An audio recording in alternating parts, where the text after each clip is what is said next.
పరిష్కార మార్గం.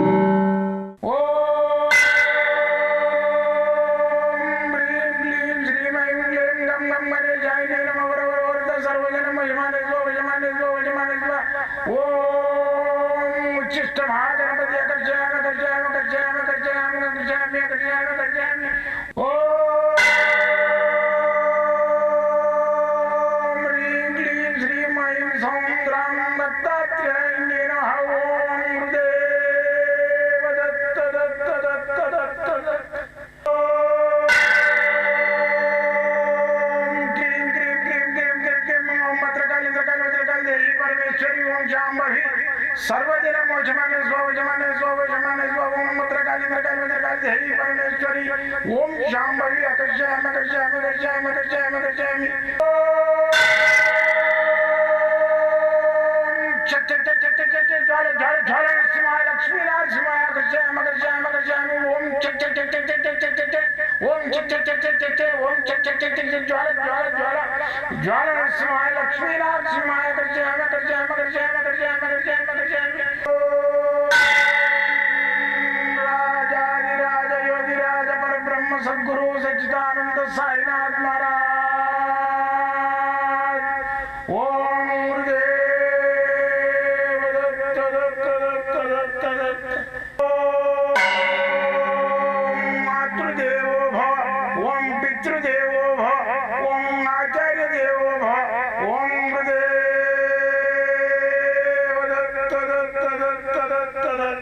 నమస్తే, నేను మీ అవిన్ని. Welcome to our channel. ఈరోజు మనతో పాటున్నారు వాస్తు, యంత్ర, తంత్ర, మంత్ర, నవరత్న, మూలిక, హస్త సాముద్రిక, జ్యోతిష్య, రుద్రాక్ష నిపుణులు దైవజ్ఞ శ్రీ సాయి దత్తానంద గారు. గురుగారితో మాట్లాడి మనకున్నటువంటి సమస్యల పరిష్కారాన్ని గురువుగారి మాటలో తెలుసుకుందాం. గురుగారు నమస్కారం. జయ గురుదత్త. గురుగారు, ఈరోజు ప్రశ్న ఏంటంటే, మనకు దగ్గరలో ఉన్నటువంటి పండుగ, మనం సెలబ్రేట్ చాలామంది చాలా ఆనందంతో చేసుకునేటువంటి పండుగ శివరాత్రి. శివరాత్రి అంటేనే చాలా ప్రాముఖ్యం. అంటే జన్మకో శివరాత్రి అంటారు.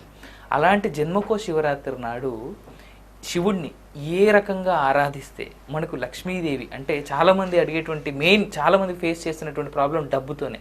సో ఈ శివరాత్రి నాడు శివయ్యని ఏ విధంగా పూజిస్తే ధనలక్ష్మి కటాక్షము, శివయ్య కటాక్షం మనం పొందొచ్చు అంటారు? ఓం శుక్లాంబరధరం విష్ణు శశ్వర్ణం చతుర్భుజం ప్రసన్నవదనం ధ్యాయే సర్వవిఘ్నోపశాంతి గజాననం గజాననం అనిశమనేకదంతం ఏకదంతం ఉపాస్మి. ఓం హ్రీం క్లీం శ్రీం ఐం క్లీం గ్లం గం గణేశాయ నమః వరవరవరదా సర్వజనం వశమానే స్వశమానే స్వశమానే. ఓం గురుదేవ దత్త. ఓం క్రీం క్రీం క్రీం క్రీం క్రీం. ఓం భద్రకాళి ఇంద్రకాళి వజ్రకాళి దేహి పరమేశ్వరి. ఓం శాంభవి. ఓం గురుదేవ దత్త. ఓం హ్రీం క్లీం శ్రీం ఐం సౌంద్రాం దత్తాత్రేయాయ నమః. ఓం హ్రీం క్లీం శ్రీం ఐం సౌంద్రాం దత్తాత్రేయాయ నమః. ఓం గురుదేవ దత్త. ఓం విశ్వకర్మ జగన్నాథం విశ్వకర్మ జగత్తేజం విశ్వకర్మ జగన్మయం విశ్వకర్మమయం జగత్. ఓం గురుదేవ దత్త. ఓం మాతాపితాయ నమః. 100% అవిన్. ఇది మీరు ఏదైతే ప్రశ్న అడిగినరో ఇది చాలా మంచి ప్రశ్న. శివరాత్రి, శివుడికి ఉండే రాత్రి అంటే అది అమావాస్య రోజు వస్తుంది. అన్ని అమావాస్యల రాత్రులు ఏవైతున్నాయో మామూలే. ఈ శివరాత్రి ఏదైందో శివుడికి సంబంధించిన రాత్రి చాలా పవిత్రమైన రాత్రి. ఆ శివరాత్రి రోజు తాంత్రిక విద్యలకు కూడా చాలా ప్రశస్తత ఉంది. అయితే ఆ రోజు వచ్చే వైబ్రేషన్స్ ఏదైతుందో దైవశక్తి చాలా ఘనంగా వస్తుంది. అయితే ఈ లింగోద్భవం అనేది కూడా ఆ రోజే జరుగుతుంది. అంటే ప్రతి లింగాలం మనము తల తట్టుతూ ఉంటాం. అంటే ఆ స్టోన్ అరిగిపోవాలి కదా, అది మళ్ళీ సంవత్సరానికి 1 ఇంచు ప్రమాణం పెరుగుతుంది. ఇప్పుడు మీరు శివరాత్రి శివాలయం వెళ్ళి చూడండి. ఇక్కడ ఏది కాళహస్తిలో జ్యోతిర్లింగం, అదే మన ఇక్కడ శ్రీశైలంలో ఇంతే ఉంటుంది. అవును, అది ఎప్పుడు అంతే ఉంటుంది. ఎందుకు ఉంటుంది? ప్రతి శివరాత్రికి ఇంత పెరుగుతుంది. అయితే ఆ టైంలో ఏం చేస్తారంటే ఈ మీద పగిడి అని కడతారు ఆయనకు. అది అక్కడ మహారాష్ట్రకి వెళ్ళి నడుచుకుంటూ వస్తారు వాళ్ళు, కర్ణాటకకి వెళ్ళి వాళ్ళు రోజు ఒక గజం నేస్తారు. అయితే నైట్లో లింగోద్భవ టైంలో మొత్తం లైట్లన్నీ శ్రీశైలంలో బంద్ చేస్తారు. బంద్ చేసి వాళ్ళు నగ్నంగా పోతారు పైకి. ఆ శిఖరం నుంచి లింగాలకు కడుతుంటారు. ఆ దర్శనం చేసుకున్న వానికి మోక్షం. అది రాత్రి 12 తర్వాత చేస్తారు ఆ ప్రక్రియ. ఆ తర్వాత లగ్నం అవుతుంది. ఎవరిది? కళ్యాణం చేస్తారు శివపార్వతులది. అయితే ఆ ప్రక్రియ చేసేటప్పుడు కింద లింగోద్భవం స్టార్ట్ అవుతుంది. అప్పుడు ఏం చేస్తారు? రుద్రం నమ్మకం చమకంతో ఆయనకు అభిషేకాలు నడుస్తుంటాయి. అయితే ఈ శివరాత్రి రోజు ఇలాంటి పూజలు అవుతుంటాయి. మనకు శివుడిని ఎక్కడ పోయినా కానీ ఈ విష్ణు ఆలయాల్లో విగ్రహాలను ముట్టనియరు, అవును. గర్భగుళ్ళకి రానియరు. శివుడికి పర్మిషన్, గర్భగుళ్ళకి వెళ్ళొచ్చు, మనం ఈ నెత్తి తగిలియొచ్చు. అవును. కాబట్టి శివరాత్రి రోజు మనము ఏ విధంగా పూజ చేయాలంటే, డబ్బు రావాలంటే ప్రతి ఇంట్లో లింగం ఉంటే బాగుంటుంది అనిపిస్తుంది, పెట్టుకుంటాం. కొందరు ఏమంటారు, అయ్యో మీరు లింగం పెట్టి ఇంత పెద్ద పెట్టకూడదు అంటారు. అయితే ఈ ప్రమాణ సైజుగా లింగాన్ని పెట్టుకోవచ్చు. ఇది మరకత లింగం. అయితే దీని లోపల సైకత లింగం అంటే ఇసుకతోటి చేసింది, మృత్తిక లింగం అంటే మట్టితోటి చేసింది. ఇలాంటి లింగాలు కొనాలంటే 1000 రూపాయలు ఉంటాయి కాబట్టి కొనలేరు. అయితే దీనికి పాదరస లింగం కూడా పూజ చేసిన వాళ్ళైతే చాలా ఘనంగా ధనం లభిస్తుంది, అంటే డబ్బు లభిస్తుంది. ఇది ఎందుకు పాదరసం అంటే, పాదరస లింగము, పాదరసం అనేది ఒకప్పుడు పార్వతీ పరమేశ్వరులు నృత్యం చేస్తుంటే ఈయన శివుడు ఏంటంటే శీఘ్రకాలికుడు, అంటే శీఘ్రంగా స్కలిస్తాడు ఆయన, ఇంద్రియం అనేది స్కలిస్తుంది ఆయన. అయితే ఒకసారి వీళ్ళిద్దరు నృత్యం చేస్తుంటే ఇంద్రియం స్కలిస్తుంది. స్కలించినప్పుడు అది సముద్రంలో పడుతుంది. సముద్రం నుంచి సముద్రం తట్టుకోలేక, ఆయన పవర్ తట్టుకోలేక బయటికి కొట్టేస్తుంది. బయటికి వచ్చేసినప్పుడు ఒక గడ్డి రిల్లల మీద 6 బిందువులుగా పడుతుంది, కొంతనో భూమి మీద వెళ్ళిపోతుంది. అయితే ఈ 6 బిందువులుగా పడ్డది 6 ముఖాలతోటి సుబ్రహ్మణ్య స్వామి తయారవుతాడు. ఎవరికి? శివుడికి పుట్టిన ఆయన కూడా 6 ముఖాలతో అయోనిజుడు. ఆయనకు అష్టవసువులు ఆయనను కాపాడుతాయి, పెళ్లి చేసి ఆయనకు పెద్ద చేస్తారు, తల్లిదండ్రులుగా వాళ్ళే తల్లిగా ఉండి అష్టవసువులు. అయితే ఈ దేవదూతలు అంటారు వాళ్ళు, దేవకన్యలు. అయితే ఈ మిగతాది ఏదైతే భూమి మీద పడ్డదో అదే పాదరసం. ఈ పాదరసం అనేది ఎట్లా జరిగిందంటే, ఒక బావులల్లా పడిపోయింది, గుంటలల్లా. అది మళ్ళీ రివర్స్ ఎక్కడ వెళ్ళలేకపోయింది. అది దానికి అంత పవర్ ఉంది. దాన్ని ఎట్లా తీసేది వెనకడికి, ఇప్పుడు మైన్స్ అయినా ఎట్లా తీస్తున్నారు, కానీ మన ఈ టెక్నాలజీ తోటి ఆ రోజులలో ఎట్లా తీసేవారంటే, ఈ 2 నెలల లోపల ఏమవుతుంది, దాన్ని రజస్సురాలవుతుంది. రజస్సురాలైన కన్యని తెల్లటి వస్త్రాలు ఇస్తారు. ఆమెకు స్థానం కూడా మొత్తం ఇవి మూలికలు, ఏది సుగంధ పరిమళ మూలికలతో స్నానం చేస్తారు అమ్మాయికి, చిన్న అమ్మాయికి. ఏది ఫస్ట్ టైము రజస్సురాలైన అమ్మాయిని ఒక తెల్లటి గుర్రం మీద తీసుకెళ్ళి, ఆ బావులు ఉంటాయి కదా, ఈ పాదరస బావులు, దాంట్లో వంగి చూడమంటారు. చూసినట్టయితే ఆ పాదరసానికి, ఇంద్రియానికి ఏం గుణం ఉంటుంది, లేడీస్ని అట్రాక్ట్ చేసే గుణం ఉంటుంది. ఆ అమ్మాయిని చూడగానే అది పైకి వస్తుంది, పైకి వచ్చి ఎంబడబడడానికి ప్రయత్నం చేస్తుంది. వీళ్ళు ఏం చేస్తారు, అక్కడక్కడ గట్లు కొట్టి పెడతారు గుడ్డలు. ఈ అమ్మాయిని స్పీడ్గా గుర్రం తీసుకొని వెళ్ళిపోతారు. ఒకవేళ గుర్రం గిట్ట స్లిప్ అయి కింద పడ్డదంటే అమ్మాయిని తీసుకొని పాదరసం వెళ్ళిపోతుంది, పోయి అందులో మొత్తం అయిపోతుంది, అసలు కనబడదు, అమ్మాయి మెల్ట్ అయిపోతుంది. అందుకని వీళ్ళు మంచి గుర్రాన్ని పెట్టి అమ్మాయిని ముందు కూర్చోబెట్టుకొని అలా చూపించి రిటర్న్ వచ్చేది. అది బావి నుంచి పైకి వచ్చేది, ఎంతో లోతులో కొన్ని 100 గజాల లోపల ఉన్న పాదరసం బయటకు వచ్చేస్తుంది. వీళ్ళు పరిగెత్తుతారు. పరిగెత్తినప్పుడు అది ఇప్పుడు కుక్కలు గిట్ట వాళ్ళ బస్సు వరకే వచ్చి పెట్టి వెళ్ళిపోతాయి, ఆడిని అవతలకి రావిగా అవి. ఇప్పుడు నైట్లో చూడండి కుక్కలే పడబడుతుంటాయి, అవి దాని అద్దు వరకే వస్తుంది. ఈ పాదరసం కూడా దాని అద్దు వరకే వచ్చి రిటర్న్ వెళ్ళిపోతుంది. ఆ రిటర్న్ వెళ్ళిపోయినప్పుడు వీళ్ళు అవి గుంటలు కొట్టి పెట్టారు కదా, వాటిలలో చిక్కుకుపోతుంది. అక్కడక్కడక్కడ గుంటలు దోయి పెడతారు, అందులో ఉండిపోతుంది. ఆ ఉండిపోయిన పాదరసాన్నే కలెక్ట్ చేసి మనకు అమ్ముతుంటారు. అప్పటి ప్రక్రియ ఇది శాస్త్రయుక్తంగా. మరి ఇప్పుడు ఎట్లా చేస్తుందో మనకు తెలియదు. అవి పింగాణి పాత్రలలో కలెక్ట్ చేసి పెడతారు. వేరే ఏ మెటల్ అయినా తినేస్తుంది, పింగాణి కానీ గాజు కానీ అటువంటి పాత్రలలో పెడతారు దాన్ని. అయితే ఇదంతా ఎందుకు చెప్తున్నాం సార్ దీని గురించి ఇది అంటే, ఈ పాదరసం అనేది ఒక మట్టితోటి లింగం చేయాలి. ఈ పాదరసం అక్కడ పెట్టుకోండి, ఒత్తులను తెచ్చి దొరుకుతాయి పచారీ షాపులు ఎక్కడైనా.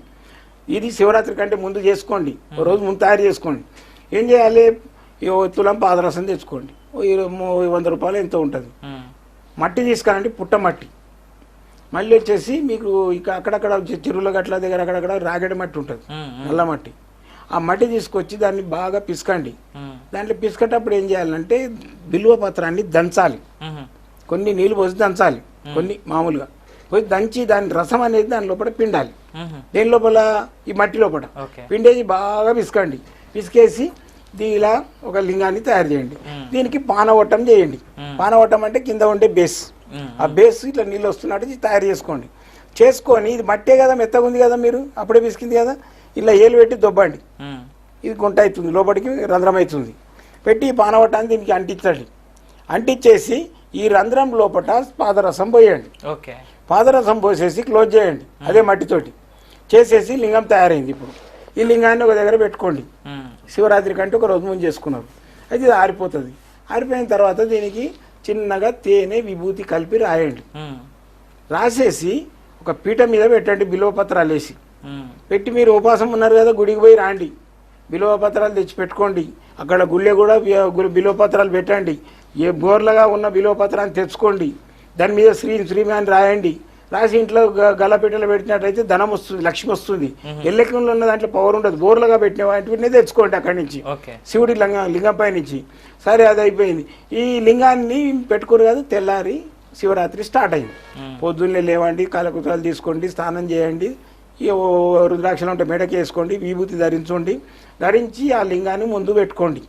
పెట్టుకొని పూజ అయిపోయిన తర్వాత సాయంత్రం స్టార్ట్ చేయండి. సాయంత్రం 6, 7 గంటలకు 8 గంటలకు స్టార్ట్ చేయండి. ఓ పీఠం ఏర్పాటు చేయండి. దాని కింద ఒక ప్లేట్ పెట్టండి. పెట్టి లింగాన్ని దాని లోపల పెట్టండి. ఉత్తర ముఖం కానీ లేకుంటే తూర్పు ముఖం కానీ, పడవను పోవడం, దక్షిణ ముఖం కూర్చోవడం. అయితే ఇది కూర్చొని ఓం నమ శివాయ, ఈయన మంత్రం ఓం నమ శివాయ అందరికీ తెలుసు. ఏ స్వామి ఏం చెప్పేది ఓం నమ శివాయ చెప్తున్నాను. అలా ఒక ట్రిక్ ఉన్నది. డబ్బు కావాలంటే శ్రీం బీజాక్షరం, ఓం శ్రీం నమ శివాయ. అప్పుడు ఏమైంది, లక్ష్మిని జోడించినావు దాంట్లో. ఓం శ్రీం నమ శివాయ మాకు ఇది లక్ష్మి అని చెప్పి జోడించి ఓం నమ శివాయ ఆకర్షయామి.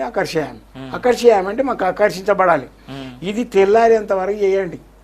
మీరు జాగరణ ఎట్లా చేయాలనుకుంటారు కదా, ఈ విభూతి వేస్తూనే ఉంటుంది. ఇక ఓ 2-3 ప్యాకెట్లు తెచ్చుకోండి, మంచి సెంటెడ్ విభూతి, మంచి విభూతి మురుగంధ అట్లా తెచ్చుకోండి. దాని మీద వేస్తూనే ఉంటుంది. ఇక నీళ్ళు పోయకండి, తేనె మాత్రం లైట్గా మొదలే రుద్దేసి విభూతి వేయండి. తర్వాత ఆ విభూతి అంటే దాన్ని పట్టుకుంటుంది. పట్టుకున్న తర్వాత ఓం నమ శివాయ, ఓం శ్రీం నమ శివాయ. ఇంకా ఇంటి సమస్యలు ఉన్నాయి, ఏదైనా వ్యాపారంలో బాగా డబ్బు వస్తలేదు, ఓం హ్రీం నమ శివాయ. హ్రీం అనేది ఏంది, హారాసి గుడి రాసి కిందికి రావాలి సున్నం. ఇది ఖడ్గమాలలో ఉంటుంది, మీకు అమ్మవారి పదం. ఇది అందరికి తెలుసు, ఈ రోజులలో అందరు తెలియని లేరు. ఓం హ్రీం నమ శివాయ ఇది అనుకుంటూ మీరు పొద్దున 4 గంటల వరకు చేయండి. 4 గంటలకు లేవండి, దండం పెట్టుకోండి, కొన్ని బిల్వపత్రాలు ఉన్నాయన్నీ ఆయన మీద పెట్టేసేయండి. పెట్టేసి స్నానం చేయండి. స్నానం చేసి గుడికి వెళ్ళండి. మళ్ళీ వచ్చి ఈయనకు నైవేద్యం పెట్టండి, మంచిగా ఆయనకు పరమాన్నం వండి పెట్టండి. పెట్టేసేసి మీరు దండం పెట్టుకున్నట్టయితే మీకు 100% ఆ శివుడు మీకు అనుగ్రహించి లక్ష్మిని ఇస్తుంటాడు. మీకు అనుగ్రహించి మీరు అనుకున్న కార్యాలు చేస్తాడు. ఇది పెద్దది ఏంది, పాదరసలింగం అంటారు దీన్ని. పారసలింగం అని హిందీలో అంటారు. ఇది హిందీ వాళ్ళు నార్త్ సైడ్ వాళ్ళు ఎక్కువ చేస్తారు. అయితే ఈ పారసలింగం ఏం చేస్తున్నారు, రాగితో తయారు చేసి దానికి ఇది లేపనం చేస్తారు. ఏంటి, పాదరసం. అది పాదరసలింగం కాదు, ఆడుతుండాలి. అదే పాదరసం, అది ఆడుతుండాలి. ఇది ఇంట్లో పోసింది ఆడుతుంటది. అయితే ఈ సంవత్సరం చేసింది, నెక్స్ట్ ఇయర్ కూడా ఇదే లింగాన్ని పనిస్తుంది. నెక్స్ట్ ఇయర్ కూడా మళ్ళీ తేనెలు దండి మంచిగా ఒక బాక్స్లో పెట్టి విభూతి పెట్టేసి ఒక బాక్స్లో పెట్టి పెట్టేసేయండి. దాని నిండా విభూతి పోసి ఒక బాక్స్లో విభూతి పోయండి, లింగాన్ని పెట్టండి, మళ్ళీ బాక్స్లో విభూతి పోయండి, మూత పెట్టేయండి, ఒక దగ్గర పెట్టేయండి. అయ్యప్ప పూజకు మన సంవత్సరానికి ఎట్లా గుడ్డలు బయటకు ఇస్తున్నా, ఈయన కూడా సంవత్సరానికి తీయండి. తీసి మళ్ళీ పూజ చేయండి. ఈ రోజు చేస్తే భయపెట్టిస్తారు, ఏమైంత పెద్ద అది పెట్టినావు ఇది పెట్టినావు. వద్దు, మళ్ళీ సంవత్సరమే తీయండి. అయితే మీరు ఈ సంవత్సరం ఏమేమి ప్రాబ్లమ్స్ ఉన్నాయి రాసి పెట్టండి.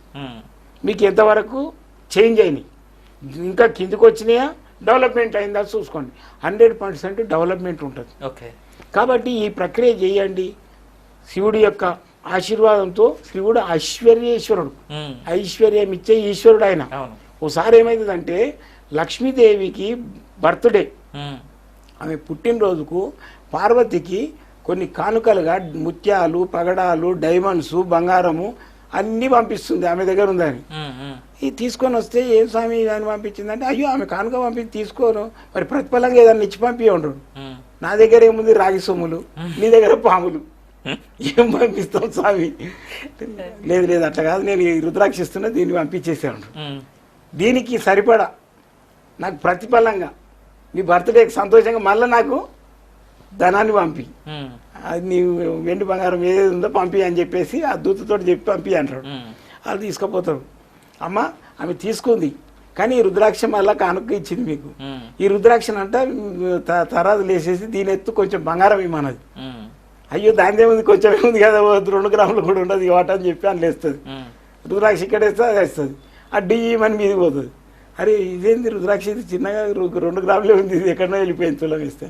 ఇంకేస్తూ ఉంటుంది. ధనాగారం మొత్తం కాలేంది, రుద్రాక్ష పైకి లేస్తలేదు. అంటే శివుడి యొక్క పవర్ అనేది ఆయన నేత్రములు వచ్చినాయి ఆ రుద్రాక్ష, అంత పవర్ ఉంటుంది దానికి. కాబట్టి ధనాగారం అంతే. స్వామి ఇదేంది ఇట్లా అయిపోయింది, అసలు ఈ రుద్రాక్ష ఏంది అని అంటే, సరే దానికి ప్రతిఫలంగా నేను ఇష్టపడ్డా అని చెప్పి ఒక తులసాగిరి ఇస్తాడు, ఒక తులసి ఆకుని ఇస్తాడు. ఇది ఆయనకు పంపి అని ఆమె ప్లేట్లో పంపించి మంచి వస్త్రము, పట్టు వస్త్రం వేసేసి పంపిస్తుంది. ఈయన విష్ణువు ఇచ్చిన అక్కడ పోయిన తర్వాత ఆమె ఏదైతుందో వాళ్ళ దగ్గర అసలు ఆ రుద్రాక్షలు అవి వేస్తుంటారు. శుద్ధం మరి ఇంత పవర్ ఉన్నాయి వాళ్ళని అంత ధనాగారం కాల్ చేయించింది, ఈ తులసాకి ఏంది ఇంత ఉంటుంది కానీ అని వేస్తుంటే అది ఈక్వల్గా ఉంటుంది. ఎంత వేసినా ఈక్వలే ఉంటుంది. కిందికి పోతలేదు, మీదికి వస్తలేదు. రుద్రాక్ష కిందికి వెళ్తలేదు, అది పైకి వెళ్తలేదు. అది కిందికి పోతలేదు, ఇది పైకి వస్తలేదు. ఏంటి స్వామి అంటే హరిహరులు సమానము. అందుకనే వైష్ణవులు వేరు కాదు, శైవులు వేరు కాదు. దేవుళ్ళు ఇద్దరు, ఈశ్వరుడు విష్ణువు సమానము అనేది అక్కడ చూపించాడు. అయితే ఇక్కడ బిల్వపత్రానికి చాలా పవర్ ఉంది. ఈ శ్రీం అని రాయండి. ఆ బోర్లో ఉన్న రుద్రాక్ష ఎన్నిసార్లు రాయాలి? 3 ఆకులు ఉంటాయి దానికి. మూడిటి మీద 3 అక్షరాలు రాయండి, శ్రీం. ఇది రాసేసి మంచిగా బుక్లో పెట్టేసి అది ఆరిన తర్వాత దీన్ని లామినేషన్ చేపియండి. చేపిమిచ్చి మీ పూజ గదిలో పెట్టుకొని పూజ చేయండి. మీకు బ్రహ్మాండంగా ధనం వస్తుంది. ఈ లింగానికి పూజ చేసినట్టయితే పాదరస లింగానికి పూజ చేసిన వాళ్ళు అవుతారు. మళ్ళీ మీ ఇంట్లో పాదరస లింగము ఆ బాక్స్లో ఉంది కదా, దాని పాజిటివ్ రేసెస్ అనేది మన ఇంట్లో ఉన్నట్టే నాకు. కాబట్టి లక్ష్మి వస్తుంది. ఈ రుద్రాక్ష బిల్వం పెట్టింది కదా, దీంతో కూడా లక్ష్మి వస్తుంది. అయితే ఐశ్వర్యేశ్వరుడు అనే పేరుంది ఎవరికి? ఈ శివుడికి. అది ఎవరికి తెలియదు.